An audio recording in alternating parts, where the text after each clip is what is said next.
கிறிஸ்து இயேசுவுக்குள் மிகவும் பிரியமான தேவனுடைய பிள்ளைகளே, நாம் இந்த ஜேசிபி இயந்திரத்தை பற்றி நேற்றைய 2 தினங்களிலே நாங்கள் செய்தியை கேட்டோம்.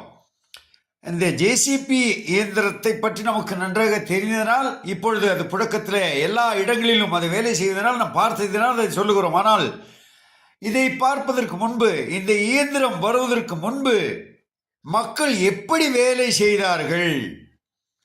உதாரணமாக, உதகையிலிருந்து மேட்டுப்பாளையம் வரை ஒரு சாலை இருக்கிறது மற்றும் புகைவண்டி போகக்கூடிய அந்த ரோடு இருக்கிறது. எப்படியெல்லாம் அதை கஷ்டப்பட்டு செய்திருக்கிறார்கள். அக்காலத்திலே மனிதர்கள் தங்களுடைய முயற்சியினால் தங்களுடைய எல்லா முயற்சியும் எடுத்து அதை செய்திருக்கிறார்கள். எவ்வளவு கஷ்டப்பட்டிருக்கிறார்கள், எவ்வளவு இன்னல் துன்பங்கள் அனுபவித்திருக்கிறார்கள், எத்தனை பேர் மரித்திருக்கிறார்கள். இவையெல்லாம் நாம் யோசித்திருக்கிறோமா? இப்பொழுது நாம் லகுவாக எளிதாக நாம் போகிறோம் வருகிறோம். ஆனால் இதை நாம் சிந்தித்து பார்ப்பது நல்லது.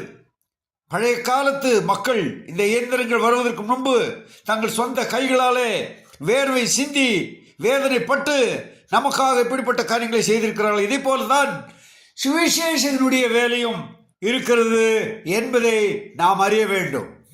அக்காலத்து மிஷினரிகள் தங்களுடைய சொந்த பணத்தை செலவு செய்து தங்களுடைய சுக வாழ்க்கையை தங்கள் பட்டணங்களிலே அனுபவத்தை விட்டுவிட்டு நமக்காக தேடி வந்து இந்த நாட்களிலே கர்த்தராகிய இயேசு கிறிஸ்துவின் அன்பையும் பாவத்திலே கிடந்த மக்களை மீட்கவும் அவருடைய ரட்சிப்பை அறிவிக்க அவர்கள் வந்து இந்த நாட்களிலே நாம் இப்பொழுது சுகமாக இருப்பதற்கு காரணமாக இருந்த அப்படிப்பட்ட மிஷினரிமார்களை நாம் நினைக்க வேண்டும்.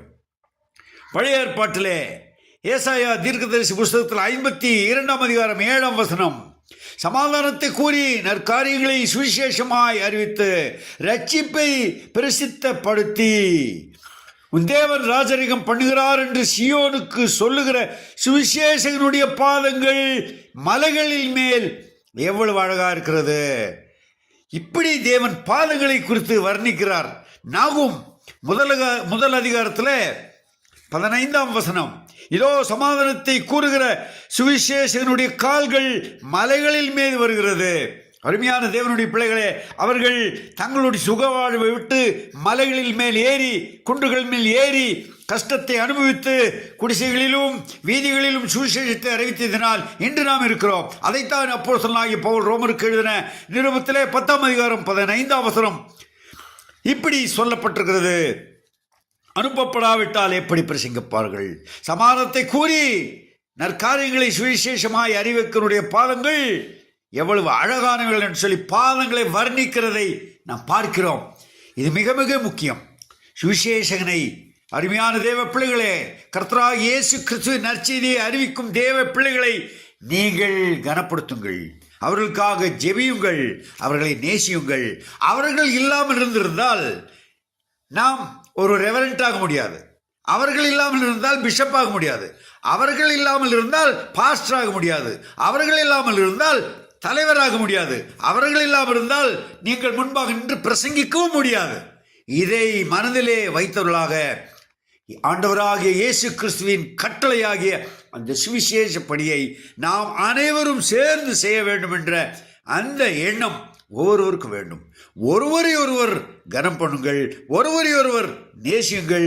தேவனுடைய பணியை ஒருமித்து செய்வோம். ரட்சிப்பின் நற்செய்தியை அநேகருக்கு அறிவிப்போம். தேவன் தாமே உங்களை ஆசீர்வதிப்பாராக. நாளைய தினத்தில் இன்னொரு புதிய செய்தியை நாம் காணலாம். ஆமேன், ஆமேன்.